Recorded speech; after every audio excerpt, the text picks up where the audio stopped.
कभी भी दुनियादारों से उम्मीदें वाबस्ता ना करें। एक बात सुने बड़ी शानदार, इमाम गजाली ने लिखी है। इमाम गजाली फरमाते हैं कि हारून रशीद ना हज करके वापस आया बगदाद में, तो कोने में हजरत बहलोल दाना बैठे थे। रश बहुत था, मजमा बड़ा था। हजरत बहलोल दाना भी सड़क के किनारे बैठे थे, तो सिपाही कहने लगे यहाँ से उठ जाओ। फरमाने लगे हारून रशीद की जमीन नहीं, जमीन मेरे रब की है, मैं क्यों उठूं? वो करीब से गुजरा तो सलाम ली, तो आपने उसका प्रोटोकॉल देखा तो फरमाने लगे हारून रशीद तुझसे तगड़े तगड़े मोटे मोटे प्रोटोकॉल मैंने लोगों के देखे हैं, और ये जो तेरे दाएं बाएं आज तेरे नारे लगा रहे हैं, ये पहले उन लोगों के नारे लगाया करते थे। और थोड़ा वक्त गुजरने दे, जो तेरे बाद आएगा ना, ये सारे फिर उनके नारे भी लगाएंगे। तू झूठ की दुनिया में जिंदा है, इनसे तूने उम्मीदें वाबस्ता की हैं, ये कल उसके नारे लगाएंगे। उसके दिल पे बड़ा असर हुआ, घोड़े से उतर आया, आगे कहने लगा हुजूर आपने मुझे बड़ी अच्छी नसीहत की है, मेरा दिल बड़ा ठंडा हुआ है। मैंने सुना है आप मकरूज हैं, कुछ लोगों का कर्ज, तो मुझे कोई हुक्म ही कर दें। आप हंसने लगे, फरमाने लगे यार तू तो बड़ा ही बेवकूफ़ है, बड़ा ही बेवकूफ़ है तू, मैं तुझे नसीहत कर रहा हूँ, तू मुझे उलझा रहा है। हुजूर कोई हुक्म कर दें। क्या खूबसूरत अंदाज है रब करीम के बंदों का। हजरत बहलोल दाना फरमाने लगे तेरा रब कौन है? कहा अल्लाह। तो फरमाया मेरा कौन है? कहा अल्लाह। फरमाने लगे ये तो नहीं ना हो सकता कि अल्लाह हारून रशीद को देता रहे और बहलोल दाना को भूल ही जाए।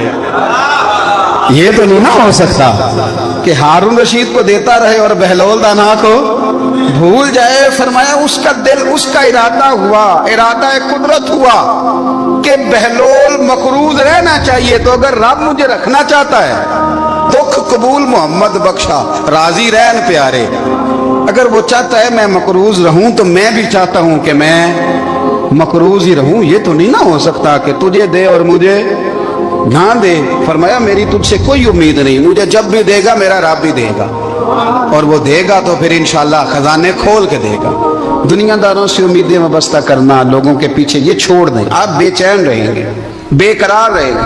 अल्लाह वालों से जरूर उम्मीदें वाबस्ता करें, इसलिए कि उनके पास जो कुछ होता है वो दरअसल रब का ही होता है। लेकिन सेठों से, नवाबों से, सियासतदानों से बाज आ जाए, हमारी बड़ी उम्मीदें वाबस्ता है। मैं अक्सर कहता हूँ जितने फेरे नौकरी के लिए दुनियादार के दरवाजे पे लगाए हैं ना, इससे कम दफा मस्जिद में नफल पड़े होते तो रब उतनी बड़ी मेहरबानी फरमा देता। तीसरी बात ये याद रखें, अगर सुकून लेना चाहते हैं ना, अगर सुकून लेना चाहते हो ना, तो लोगों को डिस्कस करना बंद कर दो। बहुत सारी कमजोरियां हमारे अंदर होती हैं ना, फिर अल्लाह हमारी रोजी तो नहीं ना बंद फरमाता। ये तो नहीं कहता कि जमीन से निकल जाओ। अगर यही वाला मामला हो जो हमारा है कि वो शादी पे इसने मेरे साथ बुरा सलूक किया था, अब सारी जिंदगी बुग़्ज़ रखना है। अगर यही मामला फरिश्ते अल्लाह की बारगाह में कहें कि या अल्लाह इसने फलाने दिन शराब पी थी, अब इसको ज़मीन में नहीं रहने देना, निज़ाम ज़िंदगी चलेगा। तो अगर अल्लाह हमें माफ़ करता है तो हम बंदों को माफ़ क्यों नहीं करते? आप यकीन करें, इतनी लंबी अदावतें, इतना लंबा हसद, इतना लंबा बुग़्ज़, इतना लंबा। हदीस मैंने पढ़ी, मैं हैरान रह गया। मेरे नबी करीम अलैहिस्सलाम ने फरमाया अपनी बीवी से कभी बुग़्ज़ ना रखना। अगर उसकी एक बात नापसंद हो तो उसे छोड़ के वो बात देखो जो तुम्हें पसंद है। मैं इस हदीस को पढ़ के सोचने लगा कि क्या बीवी का भी बुग़्ज़ रखते हैं लोग? अब हुजूर ने कहा है तो इसका मतलब है लोग बीवी का बुग़्ज़ भी रखते हैं। अब इस पर इस्तदलाल करके मुझे कहना पड़ेगा कि ससुराल वालों का बुग़्ज़ भी रखते हैं, कहना पड़ेगा कि भाई के ससुराल वालों से भी बुग़्ज़ रखते। इस हदीस की रोशनी में मैं समझा कि लोग भाभी का बुग़्ज़ भी बुग़्ज़ रखते हैं, बुग़्ज़, वरना आदतें तो हमारी भी कई बुरी होती हैं। अगर आदत एक वजह बने इख्तलाफ की तो आदतें तो हमारी भी कई बुरी हैं, लेकिन हम अपनी बुरी आदतों समेत अपने आप से प्यार करते हैं, और सामने वाले की एक भी आदत बुरी हो तो उससे बुग़्ज़ रखते हैं। बुग़्ज़ ना पैदा करें। मेरे नबी पाक अलैहिस्सलाम ने फरमाया कुछ चीजें तुम्हारे दीन को मूंड डालेंगी, तबाह कर देंगी, काट देंगी। हुजूर कौन सी? फरमाया हसद, तकब्बुर और बुग़्ज़, ये तुम्हारे दीन को तबाह कर। हम बेचैन इसलिए हैं कि हमने बहुत सारे लोगों का बुग़्ज़ पाला हुआ है, और हर फील्ड में सियासतदान ने सियासतदान का जातियात पर उतर के बात करते हैं। मुअज़्ज़ज़ तरीन लोग, تاجر نے تاجر کا، الا ماشاءاللہ بعض جگہ پہ اہل علم بھی ایک دوسرے سے عداوت رکھتے ہیں۔ خدا را دل رب کریم کے آنے کا ٹھکانہ ہے، یہ صاف ہوگا تو اس میں رب رسول کے جلوے ہوں گے، اگر اس میں عداوت ہو، اس میں بغض ہو، اس میں کینہ ہو، نفاق، سنیں میرے رسول کریم حضرت ابوبکر صدیق رضی اللہ تعالیٰ عنہ کہتے ہیں میں رو ہی پڑا۔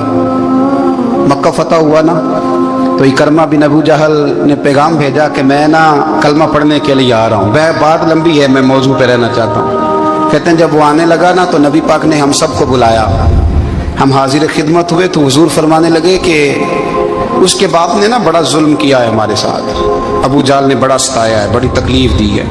آپ مجھے بتلائیں کہ وہ ایک دفعہ کسی شادی پہ بحث ہوتی ہے بیوی کے بھائی کے ساتھ، پھر ساری زندگی اس بیچارے کو معافی، وہ 10 دفعہ گھر آتا ہے معافی مانگنے پر سوال ہی نہیں پیدا ہوتا، میں او ہو مجھے ہی کہہ دیا، یعنی پھر مجھے ہی کہہ دیا آپ نے اور میری شان میں بے ادبی، اور پھر میں معاف کر دوں؟ توبہ توبہ توبہ، یہ کیسے ہو سکتا ہے؟ میری ناک نیچی ہو جائے گی، اور آپ نے مجھے کہہ دیا، سوال ہی نہیں پیدا ہوتا۔ اور یہ رونا میں اکثر ہوتا ہوں کہ شادی والے دن داماد صاحب کا زیادہ دماغ خراب ہوتا ہے۔ جب چھوٹی سالی کی شادی ہوتی ہے نا اس دن اس کو بخار چڑھتا ہے، کوئی اس کو کان میں کہتا ہے تیری عزت نہیں کر دیں گے، اس دن اس کا دماغ خراب ہو جاتا ہے، بچے اٹھا کے نکل آتا ہے، وہ بیچارہ سسر منتیں کر رہا ہوتا ہے کہ تیری مہربانی آ جا، یہ عزت کرا رہا ہے۔ تو میں نے کہا احتجاج کر کے جو عزت کرائی جاتی ہے وہ عزت نہیں ہوتی۔ ہاں یہاں مانگ کے عزت لیتے ہیں لوگ، یا احتجاج کی کوئی عزت ہے؟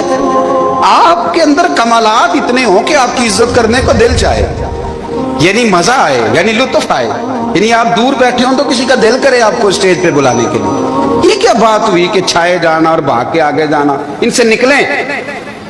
اکرمہ بن ابو جہل کلمہ پڑھنے کے ارادے سے آ رہے ہیں، حضور علیہ السلام نے صحابہ کو بلایا، کتنی زیادہ عداوت رکھی جا سکتی تھی معاذ اللہ؟ کب سے وہ چلا تھا ظلم کرنے، اور اس کے بعد اس کا بیٹا شروع ہو گیا، کتنی باتیں تھیں جو ناقابل معافی تھیں، پر کریم رسول نے ہمیں بتلایا ہے کہ سکون والی زندگی کہتے کس کو ہے۔ جب سب لوگ جمع ہو گئے تو حضور نے فرمایا بھئی وہ کلمہ پڑھنے آ رہا ہے، اس کے باپ نے ظلم بڑے کیے ہیں، پر میری نصیحت یہ ہے کہ اس کے سامنے اس کے باپ کو برا نہ کہے، خبردار کوئی اس کے سامنے کوئی بات نہ کرے۔ اب وہ کلمہ پڑھنے آ رہا ہے، مطیع ہو کے آ رہا ہے، بان کے آ رہا ہے۔ کہتے ہیں اللہ کے رسول نے نا کافی دیر تک خطبہ دیا، بریفنگ دی، بات سمجھائی۔ جناب صدیق اکبر کہتے ہیں میں رو پڑا۔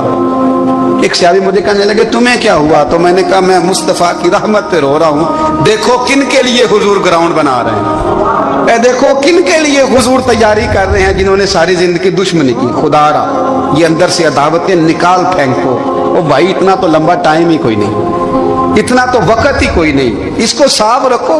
بندہ کوئی کر بھی گیا تو کوئی حرج نہیں، چنگی مندی سجنا کولوں 100 واری ہو جاندی، یار یاراں دا گلا نہیں کر دے۔